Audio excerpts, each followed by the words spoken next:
नमस्कार साथियों, आप सभी का पुनः स्वागत है आपके अपने YouTube चैनल दौड़ टेक्निकल में। दोस्तों, आज के इस वीडियो में अपन बात करने वाले हैं सरप्लस शिक्षकों के समायोजन के बारे में। जी हां दोस्तों, जानिए कौन कौन से कार्मिक अधिशेष माने जाएंगे और समायोजन कौन से कार्मिक का किया जाएगा।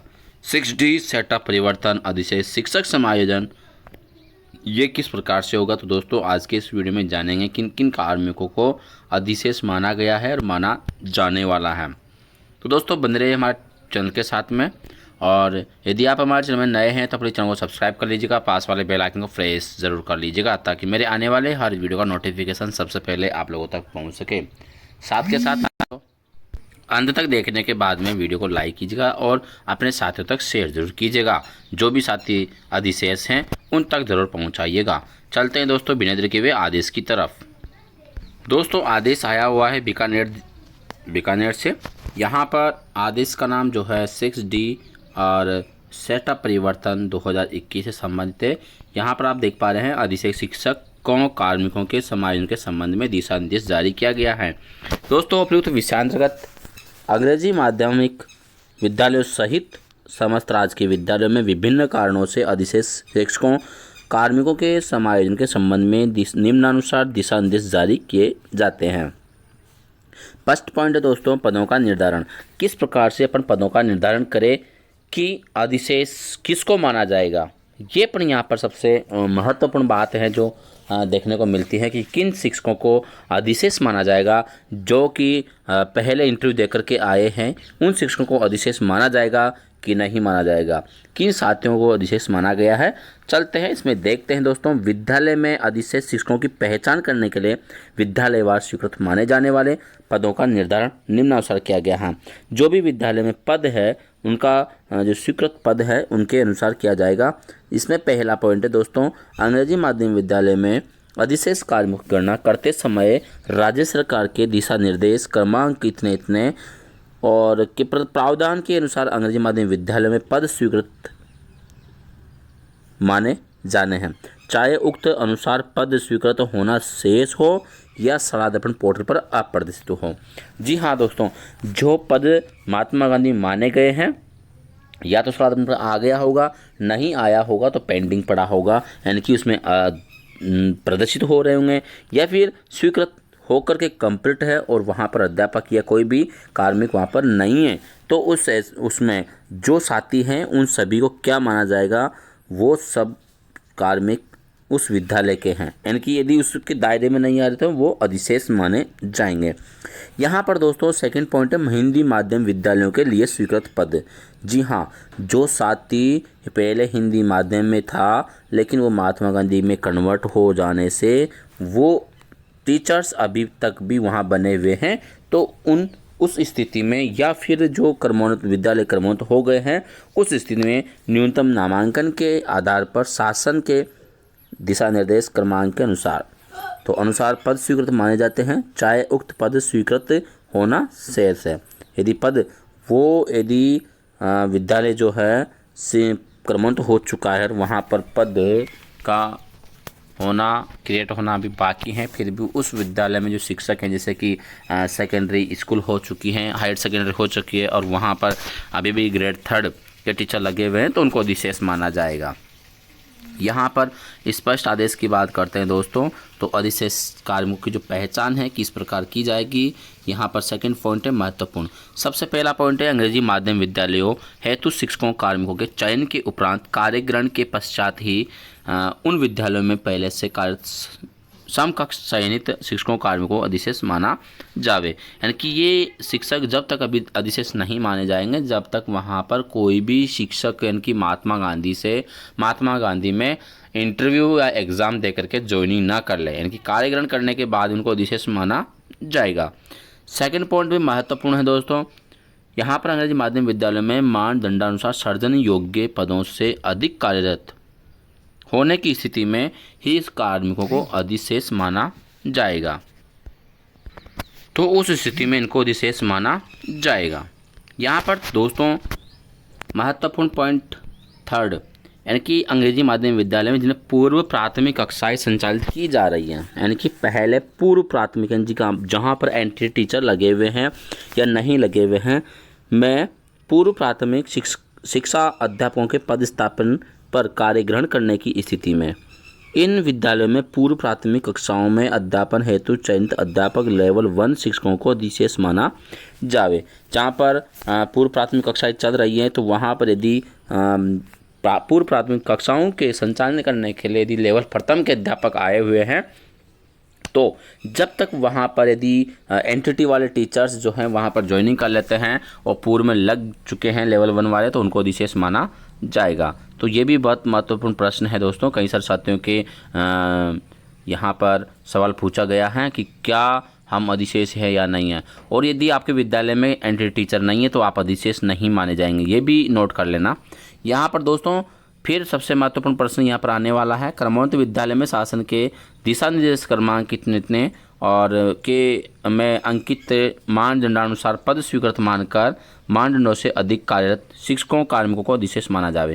यानी कि जहाँ पर जितने पद स्वीकृत हैं वहाँ पर उससे भी ज़्यादा यदि टीचर वहाँ पर उपलब्ध हैं तो उन जो अधिक है उनको अधिशेष माना जाएगा। सबसे ज़्यादा प्रश्न पूछे जाने वाला सबसे इम्पोर्टेंट जो शिक्षक साथियों के लिए बना हुआ है लेवल 1 लेवल प्रथम के लिए वो ये रहा है कि जिन अंग्रेजी माध्यम विद्यालयों में कंप्यूटर शिक्षक पद हेतु चयन प्रक्रिया से पूर्व में चयनित अध्यापक लेवल 1 लेवल 2 का पदस्थापन किया गया है। जी हाँ दोस्तों, जो साथी लेवल 1 के या लेवल 2 के अंग्रेजी माध्यम विद्यालयों में कंप्यूटर की पोस्ट पर आ चुके हैं, ठीक है, उन पर कार्य कर रहे हैं, लेकिन इन विद्यालयों में वरिष्ठ कंप्यूटर अनुदेशक बेसिक कंप्यूटर अनुदेशक का पद स्वीकृत होकर कार्मिक पद स्थापित हैं को अधिशेष मानते हुए समायोजन किया जाएगा।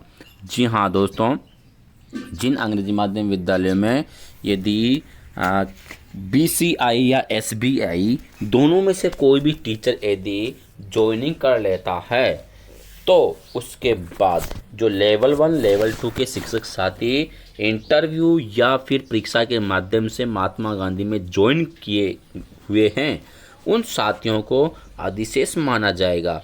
यदि वहाँ पर किसी भी प्रकार से BCI या SBI टीचर्स नहीं है, यानी कि इस लेवल के दोनों ही टीचर नहीं है, तो फिर ये कंप्यूटर शिक्षक जो है अधिशेष नहीं माना जाएगा। ये सबसे महत्वपूर्ण पॉइंट है दोस्तों, आपको नोट करके रखना है कि सबसे महत्वपूर्ण पॉइंट क्या माना गया है, ठीक है। यहाँ पर नेक्स्ट पॉइंट आ रहा है दोस्तों कि अंग्रेजी माध्यम विद्यालयों में जिन स्तर की अंग्रेजी माध्यम की कक्षाएं संचालित हो रही है उस स्तर तक पद प्रावधान हेतु अंग्रेजी माध्यम विद्यालयों हेतु जारी मानदंड जो है लागू होंगे। संलग्न हिंदी वाले जो हिंदी माध्यम की कक्षाओं हेतु पूर्व में मानदंडानुसार स्वीकृत पदों के अतिरिक्त अधिशेष शिक्षकों को निर्धारण किया जाएगा।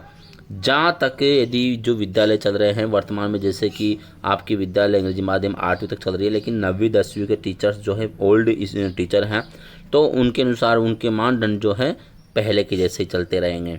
यहाँ पर 7वां पॉइंट है, प्रारंभिक माध्यमिक शिक्षा के विद्यालयों में स्वीकृत पदों तथा मानदंडानुसार स्वीकृत योग्य से अधिक पद स्थापित कार्मिक शिक्षक अधिशेष होंगे। ये भी महत्वपूर्ण है। यहाँ पर माध्यमिक शिक्षा विभाग के विद्यालयों में पद स्थापित कार्मिक यथा वरिष्ठ प्रबोधक, वरिष्ठ शिक्षाकर्मी, पंचायत शिक्षक, कनिष्ठ शिक्षक, पैरा टीचर, ट्रेन टीचर इत्यादि जिनके पद इन विद्यालयों में नहीं होते हुए विभाग में अधिशेष माने जाएंगे। जिन विद्यालयों में नहीं है तो वो अधिशेष माने जाएंगे।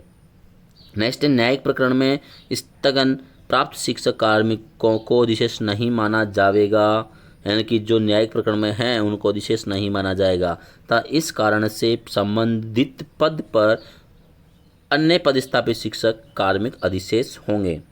मंत्रालय संवर्ग के अधिशेष कार्मिकों की पहचान करते समय वित्त यानी कि व्यय विभाग, राजस्थान सरकार की आशा टीम और जयपुर के पालना सुनिश्चित करी जाएगी, ठीक है। तो ये मंत्रालय कर्मचारियों का अलग से हैं। सामान्य दिशा निर्देश इस प्रकार से हैं, विद्यालयों में कार्मिकों की कार्यग्रहण तिथि के आधार पर वरिष्ठ कार्मिक का समायोजन उसी विद्यालय में करते हुए कनिष्ठ कार्मिक को विद्यालय में अधिशेष माना जाएगा। जी हाँ दोस्तों, जो कार्यग्रहण की तिथि के आधार पर वरिष्ठ कार्मिक का समायोजन उसी विद्यालय में किया जाएगा और कनिष्ठ कार्मिक को विद्यालय में अधिशेष माना जाएगा। ये भी महत्वपूर्ण है, जो साथी वरिष्ठ हैं उनको उसी में रहा दिया जाएगा और जो कनिष्ठ हैं उनको अधिशेष मान लिया जाएगा। इसी प्रकार ग्राम पंचायत ब्लॉक अधिशेष में अधिशेष कार्मिकों को चिन्हित किया जाकर समायोजन किया जाएगा।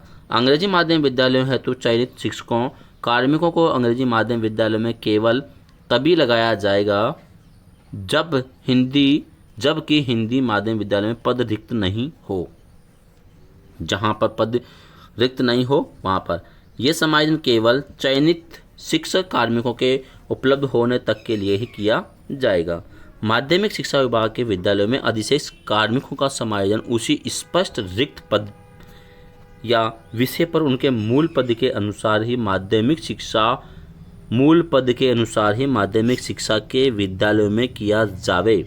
जी हाँ, यानी कि जो माध्यमिक शिक्षा विभाग के विद्यालयों में अधिशेष कार्मिकों का समायोजन उसी स्पष्ट रिक्त पद या विषय पर उनके मूल पद के अनुसार ही माध्यमिक शिक्षा विभाग के विद्यालयों में किया जावे। ठीक है, अन्य पद अन्य विषय के विरुद्ध पदस्थापन कतई नहीं किया जाए, यानी कि दूसरे विषय के लिए यहाँ पर उनका पदस्थापन नहीं किया जाएगा। माध्यमिक शिक्षा विभाग के विद्यालयों में रिक्त पद शेष नहीं रहने पर प्रारंभिक शिक्षा विभाग के विद्यालयों में समायोजन की कार्यवाही की जाएगी। यदि माध्यमिक विद्यालयों में पद शेष रिक्त शेष नहीं रहेगा, उसके बाद प्रारंभिक शिक्षा जो विद्यालय हैं वहाँ पर उनको भेजा जाएगा। जिन अध्यापकों लेवल 1 लेवल 2 की उक्त नियम के तहत शिक्षा विभाग में लिए जाने की कार्यवाही की जा चुकी हैं, उन्हें अनिवार्यतः माध्यमिक शिक्षा विभाग के विद्यालयों में लगाए जावे। जी हाँ, जो 1-2 है नियम 6 के तहत उनको उसमें लगाया जाएगा। यदि जिले में माध्यमिक शिक्षा विभाग के अधीन विद्यालय में पद रिक्त नहीं हो तो ही उन्हें प्रारंभिक शिक्षा विभाग के अधीन विद्यालयों में लगाया जाएगा। यानी कि जो भी लेवल 1 लेवल 2 शिक्षक हैं उनको प्राथमिक विभाग में उसके प्रारंभिक विभाग में उसके बाद ही लगाया जाएगा जब माध्यमिक शिक्षा विभाग में पद खाली नहीं रहेंगे। जिन अध्यापकों इनकी लेवल 1 लेवल 2 के संबंध में राजस्थान शिक्षा सेवा राज्य एवं अधीनस्थ के तहत शिक्षा विभाग में ले जाने की कार्यवाही नहीं की गई है, उन्हें विभाग में पद शेष नहीं होने की स्थिति में ही अधिशेष मानते हुए पंचायती राज पदों पर लगाया जाएगा। तो ये भी यहाँ पर महत्वपूर्ण तथ्य रहा गया है। 6 पॉइंट है, माध्यमिक शिक्षा विभाग में समायोजन नहीं हो सकने वाले अधिशेष कार्मिक तथा वरिष्ठ प्रबोधक वरिष्ठ शिक्षाकर्मी कनिष्ठ शिक्षक पैरा टीचर ट्रेनिंग टीचर इत्यादि को प्रारंभिक शिक्षा विभाग के ग्रामीण क्षेत्र के विद्यालयों में ही पदस्थापित किया जाए। यानी कि जो शिक्षक माध्यमिक शिक्षा विभाग में समायोजित नहीं होंगे उनको ग्रामीण विद्यालयों में लगा दिया जाएगा। अनुसूचित क्षेत्र के अराजपत्रित शिक्षकों यानी कि कार्मिकों को निम्नानुसार केवल अनुसूचित क्षेत्र के विद्यालयों में और गैर अनुसूचित क्षेत्र के अराजपत्रित शिक्षकों कार्मिकों को केवल गैर अनुसूचित क्षेत्र के विद्यालयों में ही लगाया जावे। इस प्रकार से दोस्तों यहाँ पर 8वां पॉइंट आ जाता है कि अनुसूचित क्षेत्र में पदस्थापित शिक्षक कार्मिक जिनका टीएसपी से नॉन टीएसपी क्षेत्र में स्थानांतरण आदेश जारी किए जा चुके हैं किंतु रिलीवर के अभाव में उनको कार्यमुक्त नहीं किया जा सका, उनको उन्हीं विद्यालयों में उपलब्ध रिक्त पद पर पदस्थापित माना जाए।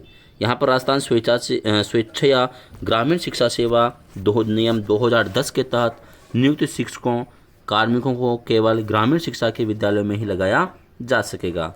ग्रामीण अंग्रेजी माध्यम विद्यालयों में हेतु चयनित हुए शिक्षकों कार्मिकों के अधिशेष होने की स्थिति में उन्हें अंग्रेजी माध्यम विद्यालयों में प्राथमिकता से लगाया जाएगा। जी हाँ दोस्तों, जहाँ पर अंग्रेजी माध्यम विद्यालयों हेतु चयनित शिक्षक जो हो चुके हैं उनको पहले अंग्रेजी माध्यम विद्यालय में प्राथमिकता दी जाएगी। शिकायत के आधार पर एपीओ किए गए एवं प्राथमिक जांच में दोषी पाए गए प्राथमिक जांच 10 दिन में पूर्ण की जाए। शिक्षक कार्मिक को उन्हें उनके पूर्व पदस्थापन स्थान के वरिष्ठता क्षेत्र में संबंधित नियोक्ता अधिकारी द्वारा पद अनुसार दूरस्थ जिले दूरस्थ ब्लॉक के क्षेत्र में लगाया जाए। जी हाँ, यदि दोषी पाए जाने पर उनको अन्य स्थान पर लगाया जाएगा। अन्य कारणों यानी कि प्रतिनियुक्ति समाप्ति सहित से एपीओ किए गए शिक्षकों कार्मिकों का समायोजन एपीओ किए जाने के समय प्रतिनियुक्त पर जाने से पूर्व के पदस्थापन जिले के उसी विद्यालय में पूर्व पदस्थापित विद्यालय के निकटतम विद्यालय के रिक्त पद पर किया जावे, यानी कि जहाँ पर पहले किया गया था वहीं पर उसको वापस लगा दिया जाएगा। न्यायिक प्रकरणों में स्थगन के कारण एक ही पद पर एक से अधिक शिक्षकों कार्मिकों के पदस्थापन के कारण अधिशेष हुए अन्य शिक्षकों कार्मिकों को अंतिम निर्णय के अध्ययन पूर्व पद पर कार्यग्रहण करवाया जावे। पदस्थापन आदेशों की प्रतीक्षा में उपस्थिति दे रहे शिक्षकों कार्मिकों का समायोजन भी अधिशेष कार्मिकों के समायोजन के साथ ही किया जाएगा। अधिशेष शिक्षकों कार्मिकों का समायोजन रिक्तियों के निम्नांकित क्रम में किया जाएगा, यानी कि सबसे पहले उसी विद्यालय में पद रिक्त होने पर, ठीक है, उसी विद्यालय में पद रिक्त होगा तो वहीं पर लगा दिया जाएगा। उसी राजस्व ग्राम में पद रिक्त होने पर, उसी राजस्व ग्राम में पद रिक्त नहीं होने पर, उसी ग्राम पंचायत के अन्य विद्यालय में पद रिक्त होने पर वहाँ पर लगा दिया जाएगा। ग्राम पंचायत में पद रिक्त नहीं होने पर उसी ब्लॉक में किसी स्थित अन्य विद्यालय में रिक्त पद पर, संबंधित ब्लॉक में पद रिक्त नहीं होने पर अन्य ब्लॉक के विद्यालय में रिक्त पद पर यथासंभव निकट के ब्लॉक के विद्यालय में लगाया जाएगा। जी हाँ दोस्तों, जितने भी साथी अधिशेष हैं उनको किस प्रकार से लगाया जाएगा उनके लिए ये क्रम दिया गया है। पहले तो उसी विद्यालय में पद रिक्त होने पर, जहाँ पर आप जिस विद्यालय में कार्यरत हैं वहाँ पर पद रिक्त हैं तो वहीं पर आपको लगा दिया जाएगा। फिर भी यदि पद रिक्त नहीं है तो राजस्व ग्राम में पद रिक्त होने पर, यानी कि आप जिस पीओ के अंडर में आते हैं तो उस पीओ के अंडर में कोई विद्यालय हैं वहाँ पर रिक्त पद हैं तो वहाँ पर आपको लगा दिया जाएगा। फिर यदि राजस्व में भी रिक्त पद नहीं है तो उस ग्राम पंचायत के अन्य विद्यालय में, दूसरे विद्यालय में आपके वहाँ पर लगा दिया जाएगा। यदि वहाँ पर भी नहीं है तो ब्लॉक स्तर पर लगा दिया जाएगा। ब्लॉक में भी नहीं है तो निकटतम ब्लॉक में आपको पदस्थापित कर दिया जाएगा। इस प्रकार से यथासंभव निकट के विद्यालय में आपको दिया जाएगा। प्रारंभिक शिक्षा विभाग में अधिशेष कार्मिकों का समायोजन राज्य सरकार के पत्रांक इतने अनुसार प्रक्रिया के अनुसार किया जाएगा। मंत्रालय कर्मचारियों का समायोजन यथासंभव उसी जिले के विद्यालयों में ही किया जाएगा। जिले के विद्यालयों में पद रिक्त नहीं होने पर कार्यालयों में लगाया जा सकेगा। शहरी क्षेत्र के अधिशेष कार्मिकों का समायोजन शहरी क्षेत्र में, ग्रामीण क्षेत्र के अधिशेष कार्मिकों का समायोजन ग्रामीण क्षेत्र में ही किया जाएगा। तो इस प्रकार से दोस्तों ये अधिशेष कार्मिकों के समायोजन की प्रक्रिया एवं समय सारणी इस प्रकार दी गई है कि जो अधिशेष कार्मिक हैं उनके पदवार सूची तैयार की गई है। 18/9/2024 निर्धारित तिथि हैं। अधिशेष कार्मिकों के समायोजन योग्य कार्मिकों की बिंदु संख्या 3 के उप बिंदु 15 के अनुसार संभावित पदस्थापन यानी कि 20/9/24 को यहाँ पर दी गई है। इसी प्रकार दोस्तों स्थान सूची तैयार करना 20 माध्यमिक शिक्षा विभाग के कार्मिकों के अनुसार और प्रारंभिक शिक्षा द्वारा किए गए 23 और प्रारंभिक शिक्षा के अनुसार 25 और फिर 26, यानी कि अंतिम जो बिंदु है आपका 26 माना गया है। यहाँ पर दोनों ही अधिकारियों के साइन आपके सामने हैं, यानी कि ये अप्रूव्ड है और ये आपको बहुत ही शीघ्र जो है आपको अपने निकटतम विद्यालय में पहुँचाने का काम करेगी। तो दोस्तों उम्मीद करता हूँ कि ये जानकारी आपको पसंद आएगी। जानकारी पसंद आई है तो दोस्तों वीडियो को लाइक करें, शेयर करें और चैनल में नए हैं तो प्लीज़ चैनल को सब्सक्राइब करें, घंटी के बटन को अवश्य दबाएं ताकि मेरे आने वाले शिक्षा विभाग संबंधित हर वीडियो का नोटिफिकेशन सबसे पहले आप लोगों तक पहुँच सके। Thank you for watching my video. फिर मिलता है नेक्स्ट वीडियो न्यू अपडेट के साथ में।